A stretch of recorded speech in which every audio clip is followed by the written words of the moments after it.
क्या प्रगति है उसके संबंध में जानकारी कीजिए, और दूसरा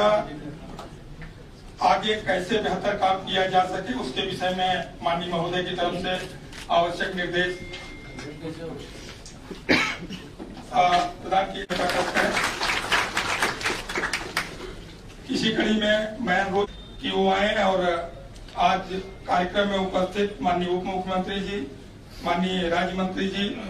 और कृषि उत्पादन आयुक्त महोदय का स्वागत करने का कष्ट करें। आयुक्त महोदय।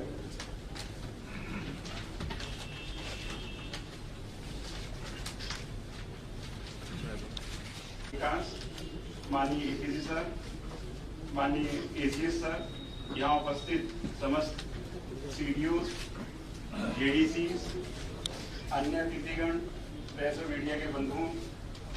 सर सबसे पहले तो मैं इस बैठक को बुलाने के लिए, आयोजित करने के लिए माननीय डिप्टी सीएम सर का बहुत से हमको फील्ड की जानकारी बहुत मिलती है और योजनाओं को और तेजी से चलाने में हमको मदद मिलती है। तो इस बैठक को आयोजित करने की सर जो आपने आज्ञा दी और उसमें सर आपने सबके लिए बड़े ये भी एक यहाँ पर हमें अपर मुख्य सचिव के रूप में जो ग्राम विकास विभाग को नेतृत्व दे रहे हैं श्री हिमांशु कुमार जी, हमारे जो ग्राम विकास विभाग के आयुक्त की जिम्मेदारी निर्वाह कर रहे हैं श्री जीएस प्रियदर्शी जी, आजीविका मिशन के निदेशक के रूप में जो काम देख रही हैं इंदुमती जी, और यहाँ पर उपस्थित हमारे सभी संयुक्त विकास आयुक्त और सभी मुख्य विकास अधिकारीगण, अन्य सभी साथी, आज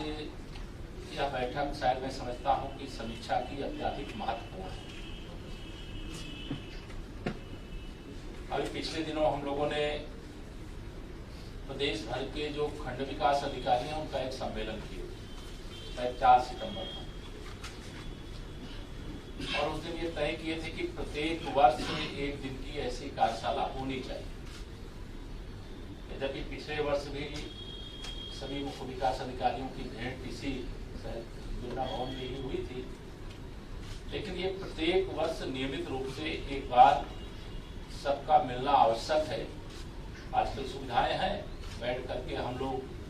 वीडियो कॉन्फ्रेंसिंग के माध्यम से भी बात करते हैं, लेकिन जितनी बड़ी चुनौती है, जितनी बड़ी जिम्मेदारी है, उसको लेकर के कुछ विषयों को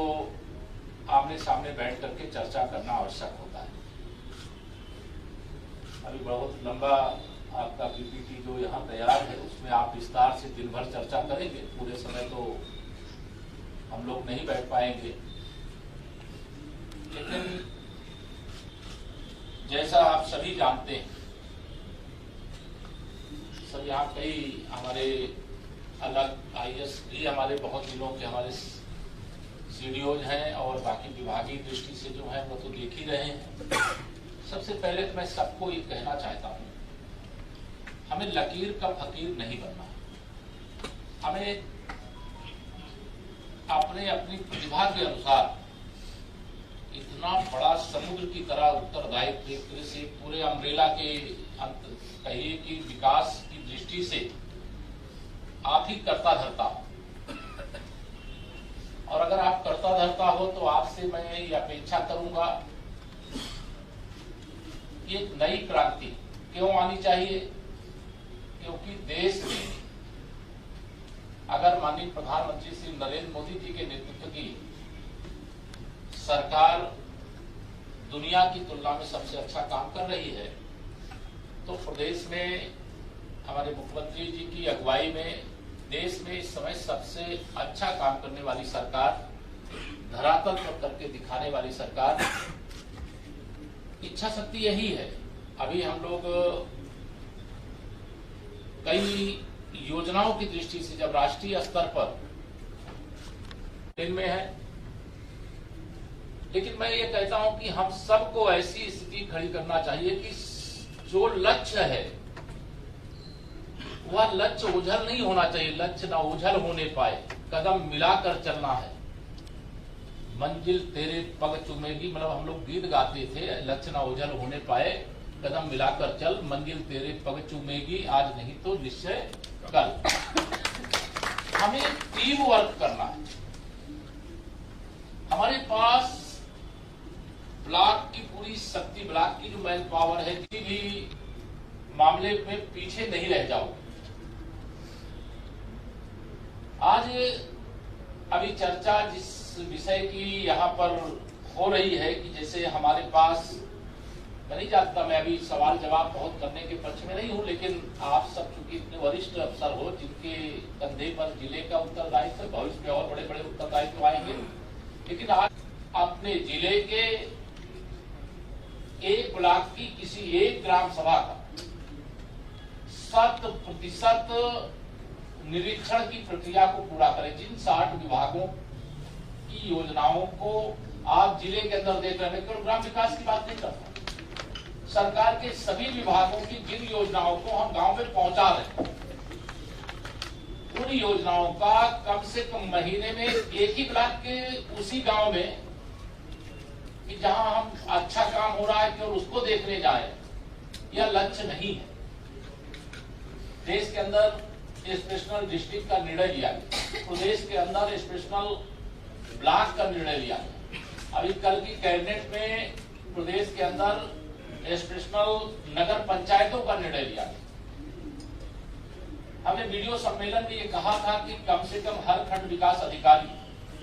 अपने ब्लॉक की कम से कम 10 ग्राम सभाओं को अपनी योजना से जो सबसे विकास में पीछे छूट गए उनको स्पेशल के रूप में, ग्राम सभा के रूप में क्यों नहीं ले सकते। और ये निर्णय हुआ था, तो इसकी समीक्षा में आप सबसे अपेक्षा करूंगा कि नियमित रूप से आप वीडियो के साथ बैठ करके करें कि वह 10 ग्राम सभा कौन सी है उसकी सूची लें और ले करके अपना एक 10 ग्राम सभाओं में से, या कोई जिला ऐसा नहीं 20 के यूनिट में, कहीं तो 10 से 12 है, कहीं 15 है, कहीं 18 है, कुछ ही ब्लॉक ऐसे, वो जिले ऐसे होंगे जिसमें 25 के आसपास विकास खंड होंगे। लेकिन अगर अनुपातिक इतने ब्लॉक है तो हम भी अपना एक रोटेशन बनावें कि जो हमारे खंड विकास अधिकारी ने 10 ग्राम सभाओं का चयन किया है, गाँव में से हम महीने में कोई पंचायती राज के अंतर्गत बहुत सारे गांव में इस समय सोलर लाइट मतलब लगाने का गांव में काम चल रहा है। देखिए, हमें यह ध्यान में रखना चाहिए कि आप सब अच्छे तरीके से इस बात को समझ रहे हैं, सरकार की मंशा है विकास भ्रष्टाचार मुक्त होना चाहिए। मैं अभी उसकी पुष्टि नहीं कर रहा हूं, मैं बता दूंगा बाद में जिले, कुछ जिलों में तमाम सारे जो हमारे माननीय सांसद गण हैं, माननीय विधायक गण हैं, वह अनेक जो देश के बड़े बड़े PSUs हैं, उनके माध्यम से भी वह सोलर लाइट आदि गांव में लाने का काम कर रहा है। अब उसमें कि देख लीजिएगा, कोई ओवरलैपिंग नहीं होनी चाहिए। अगर इसका हम ध्यान रखेंगे तो यह आप भरोसा रखिएगा कि हम यहीं से पकड़ने की कोशिश करेंगे। हम जानते हैं, हम भी जानते हैं, आप भी जानते हैं, हम भ्रष्टाचार खत्म करना चाहते हैं, लेकिन अभी जड़ से खत्म करने की अभी लड़ाई बाकी है। अभी नीचे लीकेज है, उस लीकेज को हमें पूरी तरह से खत्म करना है। गरीब कल्याण की योजना है, अब उस गरीब कल्याण की योजना में अगर लीकेज बना रहेगा तो हम किसी भी स्थिति में जैसा विकास हम लोग चाहते हैं, जब हम देश के उन राज्यों के अंदर कभी किसी कार्य की दृष्टि से जाते हैं, चाहे चुनाव की दृष्टि से जाए और चाहे अन्य किसी कारण से जाए, तो ऐसे बहुत सारे राज्य हैं जिन राज्यों ने, जिसमें मैं गुजरात की बात अगर करूं तो गुजरात में मैं गया अभी विधानसभा का जब चुनाव हो रहा, और उस चुनाव के समय जो ट्राइबल जो सीट थी विधानसभा की, उस सीट में गए। मुझे कहने में कोई संकोच नहीं है, मैं तो मोदी मॉडल की बात सुना करता था, लेकिन मैंने अपनी आंखों से जाके वहां पर देखा तो कोई घर ऐसा नहीं है जिस घर तक जाने का पक्का मार्ग ना हो, कोई घर ऐसा नहीं जिस घर तक बिजली न पहुंच गई हो, कोई घर ऐसा नहीं है जिस घर तक पीने का शुद्ध पानी न मिल रहा हो। और उस गांव क्षेत्र में स्वच्छता का तो एक वातावरण देख करके मैं व्यक्तिगत तौर से गदगद हूं। और मैं मानता हूं कि हमें गुजरात से आगे निकलने का काम करना है, विकास के मामले में, स्वच्छता के मामले में, जन सुविधाओं के मामले में। मतलब हमें कोई भी जो एक सामान्य परिवार है, गरीब परिवार है, उसके पास अपने साधन नहीं है। और सरकार ने इतनी बड़ी योजना, प्रधानमंत्री आवास योजना में हम नंबर 1 हैं, लेकिन उस नंबर 1 में इस बात के लिए मैं बधाई देता हूं कि हमने अपने प्रदेश का जो लक्ष्य था, उस लक्ष्य को भी ओवरटेक करके दूसरे राज्यों के लक्ष्य को प्रदेश में लाने में सफल हुए। लेकिन एक बात आप सभी अफसरों को यह ध्यान में रखना चाहिए, जब कोई योजना आती, योजना में एक जो बड़ी समस्या आज भी आप भी झेलते हो, हम लोग भी प्रतिदिन जनता आती है, उसको हम सुनते हैं, समस्याएं समझ में आती है कि एक कभी 2001 की बीपीएल सूची बनी। आप अगर वहां से आप उठा करके चलोगे तो वह बीपीएल सूची में जो बीपीएल थे, वास्तव में कामों की राजनीति के कारण से उनका नाम बीपीएल सूची में नहीं आया और कुछ ऐसे लोगों का नाम आ गया जिन लोगों का नाम नहीं आना चाहिए। अब जो सुविधाओं के लिए सबसे पहली प्राथमिकता होनी चाहिए, क्योंकि वह सेंसस के हिसाब से उस सूची में नाम नहीं है। फिर हम 2011 का जब सेंसस लेते हैं, जिसमें पीएम आवास योजना लेकर के, अब पीएम आवास योजना का पैरामीटर इतना कठोर है कि अगर हम जो 36 लाख दिए हैं, उस 36 लाख में 100% पैरामीटर को हम फॉलो भी करें तो क्या स्थिति बनेगी, हम कितने लोगों को आवास दे पाएंगे। लेकिन वही एक गड़बड़ कहां होता है कि ग्राम सभा के अंदर,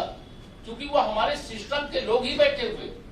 चाहे हमारा वहां ग्राम विकास अधिकारी होगा, चाहे पंचायत राज का अधिकारी होगा, वो वहां पर बैठा हुआ है, वो सर्वे रिपोर्ट लगाता है।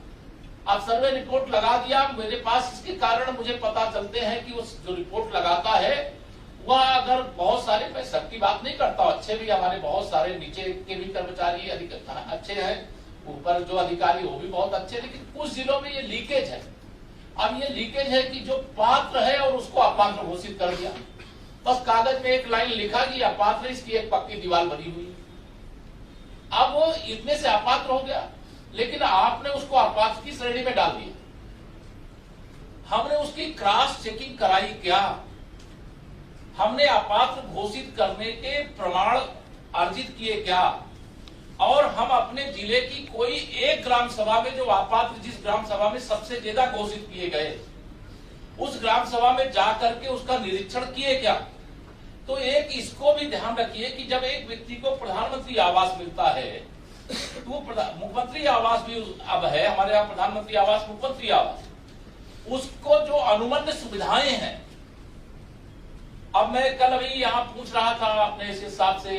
कि आप जरा मुझे ये बताइए कि क्या हमारे पास कोई ऐसा सिस्टम डेवलप किया गया है क्या कि जिसमें अनुबंध सुविधाएं, जैसे प्रधानमंत्री आवास स्वीकृत हुआ तो उससे संबंधित विभाग, पंचायती राज के माध्यम से आप शौचालय बना रहे हो, आप एलपीजी का उसको कनेक्शन देने का काम कर रहे हो, सौभाग्य योजना से बिजली कनेक्शन देने का काम कर रहे हो, आपका पंचायत सहायक के माध्यम से उसका आयुष्मान भारत का कार्ड बनाने का काम कर रहे हो,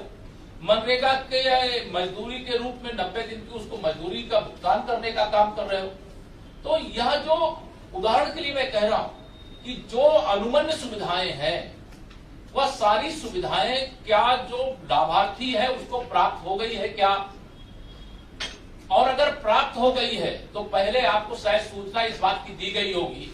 उसको प्राप्त हो गई तो उसके जीवन का यह आप समझ लीजिए कि जैसे आप किसी पढ़ाई करते हो, किसी पद के लिए चयनित होते हो, तो जितनी खुशी आपको किसी परीक्षा में पास होने की होती है, किसी आवासहीन को प्रधानमंत्री आवास या मुख्यमंत्री आवास मिल गया तो उस आवास को प्राप्त करने की खुशी उससे ज्यादा होती है। ध्यान रखना इस बात का, क्योंकि मैं उस बैकग्राउंड का हूं, इसलिए मैं आपको बता रहा हूं। आप सबसे मेरा कहना है कि एक कहा गया था कि माननीय प्रधानमंत्री जी को जो हमारे प्रधानमंत्री आवास प्राप्त करने वाले लाभार्थी हैं, उनका एक पत्र प्रधानमंत्री जी के नाम लिखा जाए। आपने इसका क्या समीक्षा, आपकी समीक्षा कर ली है क्या? वो पत्र गया क्या? मैं मन की बात में सुनता हूं, कभी उनके ट्विटर हैंडल पे देखता हूं, कहीं की चिट्ठी तो वो लिखी रहती है कि हाँ किसी लाभार्थी ने चिट्ठी लिखी, लेकिन जब मेरे यूपी की चिट्ठी नहीं दिखाई देती है तो मुझे कष्ट होता है। आपके भी मन में ये होना चाहिए कि हमारे यूपी के पत्र भी जाने चाहिए, और उसी की भाषा में भावपूर्ण, जो इस भाषा में वो लिखना चाहे उस भाषा में वो लिखे।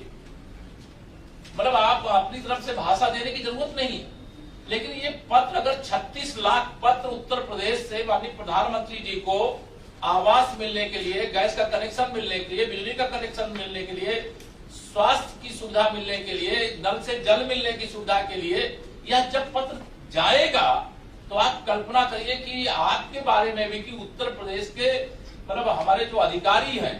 देखिए इस हम लोग सरकार के माध्यम से जो निर्णय करते हैं उस निर्णय को इम्प्लीमेंट निचले स्तर पे आप ही लोगों को करना है। तो मैं आपसे ये अपेक्षा आज की बैठक में करूंगा कि आप 100%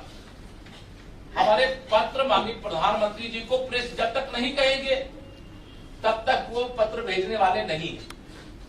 इसलिए हमें अपने सिस्टम का इस्तेमाल करके वो अपनी भाषा में एक पत्र माननीय प्रधानमंत्री जी के नाम लिख दें। मुख्यमंत्री आवास योजना भी हमारे प्रदेश में चल रही है, जो मुख्यमंत्री आवास योजना के लाभार्थी मुख्यमंत्री जी को वो पत्र लिख दें।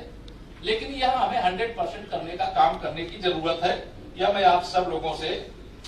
आग्रह करूंगा। एक और मैं, चूंकि आपके हर जिले में हम देखते हैं कि जो आपकी पूरी टीम होगी ब्लॉक से लेकर के जिले तक, उस टीम में बहुत सारे आज के समय में प्रतिभाशाली हमारे अधिकारी कर्मचारी भी आपकी टीम का हिस्सा हो। अब इतने बड़े बड़े जिले हैं, इतनी अधिक से अधिक योजनाएं हैं, क्या हम मिनिमम 1 ब्लॉक की कम से कम एक पोस्ट, चाहे विद्युतीकरण की, चाहे अमृत सरोवर की, चाहे प्रधानमंत्री आवास की, चाहे शौचालय की, चाहे आयुष्मान भारत की, प्रतिदिन एक ऐसा सिस्टम डेवलप कर सकते हैं क्या? मिनिमम, मैक्सिमम में कोई रोक नहीं, लेकिन प्रतिदिन एक पोस्ट सोशल मीडिया पे आज के समय में मैं समझता हूं कोई ऐसा नहीं होगा जो उसका हिस्सा नहीं होगा। अगर हिस्सा है आप और आपकी टीम हिस्सा है तो एक पोस्ट किसी एक योजना की, जीवंत योजना की, कहीं हमारा समूह संचालित हो रहा है। अब समूह संचालित हो रहा है तो समूह संचालित हो रहा है तो कोई अच्छा काम कर रहा है। आप में से कोई भी, हमारा वीडियो चले गए, हमारे आप में से सीडीओ चले गए, या ग्राम विकास से संबंधित या आपके अंतर्गत काम करने वाले कोई भी विभाग से जुड़े, और वो पोस्ट को आप आपस में ही अगर उसको चलाने का काम करोगे तो सूचना अधिकारी जो आपका जिले का होगा, आप उनको बात करके कि आपने आज ये किया या दिखाया, तो वो एक खबर भी बनेगी। लोग, इतना बड़ा जब काम हो रहा है, अगर वह सोशल मीडिया में, प्रिंट मीडिया में, इलेक्ट्रॉनिक मीडिया में कहीं जगह नहीं पाता है तो वो अच्छा नहीं। खराब खबर तो तुरंत आती है, खराब खबर आती है, उससे हमें सजग होने की जरूरत है, उसकी जांच करके उस पर कार्रवाई करें, वो कोई बुरा मानने का विषय नहीं है। लेकिन अगर खराब खबर मीडिया को खोजने से मिलती है तो अच्छी खबर हमारे माध्यम से भी तो मिलनी चाहिए। तो एक पोस्ट प्रतिदिन यह डालने की, एक ब्लॉक एक पोस्ट, मैं तो एक ग्राम सभा एक पोस्ट की बात करूंगा, हर ग्राम सभा में ऐसे कोई साइड में मनरेगा के अंतर्गत श्रमिक हमारे काम कर, अब काम कर रहे हैं तो उनकी भी एक पोस्ट डाली जा सकती है। अमृत वाटिका बनी है, फोटो आए मुझे मालूम है, व्हाट्सएप के माध्यम से बहुत मुख्यालय पर एकत्र किए गए हैं। लेकिन अभी मैंने एक कहा था कि इतना बड़ा शिला फलकम लगाने का कार्यक्रम हुआ, अमृत वाटिका बनाने का कार्यक्रम हुआ, लेकिन अभी हमारी प्रदेश की बुक जो है जिले की आप तैयार कर लो और प्रदेश की उसका निष्कर्ष निकाल करके प्रदेश से तैयार कर लो। एक कापी माननीय मुख्यमंत्री जी को दिया जाए, एक आदरणीय प्रधानमंत्री जी के पास देने का काम किया जाए। अब उसमें ये प्रतियोगिता है आपके सामने कि किसके जिले के अच्छे से अच्छे फोटोग्राफ आते, फॉर्मेलिटी नहीं करना, अच्छी फोटो, चाहे आप ही की टीम में कोई ना कोई ऐसा व्यक्ति होगा जो अच्छे से अच्छे शब्दों में और अच्छे से अच्छे फोटोग्राफ, कहीं मैं देखता हूँ मेरे IAS अफसर है अच्छे, कई आपके उसमें अच्छे अच्छे फोटो खींचने को उनको भी शौक होता, मैं कई लोगों को जानता हूँ, नाम लेने की जरूरत नहीं, आप सब जानते हो। आप अपने से भी कोई फोटो खींचो ना, आप साइड में हो, उस फोटो को भी लगाओ, कोई हर्जा नहीं, लेकिन लगाने की कोशिश करना चाहिए।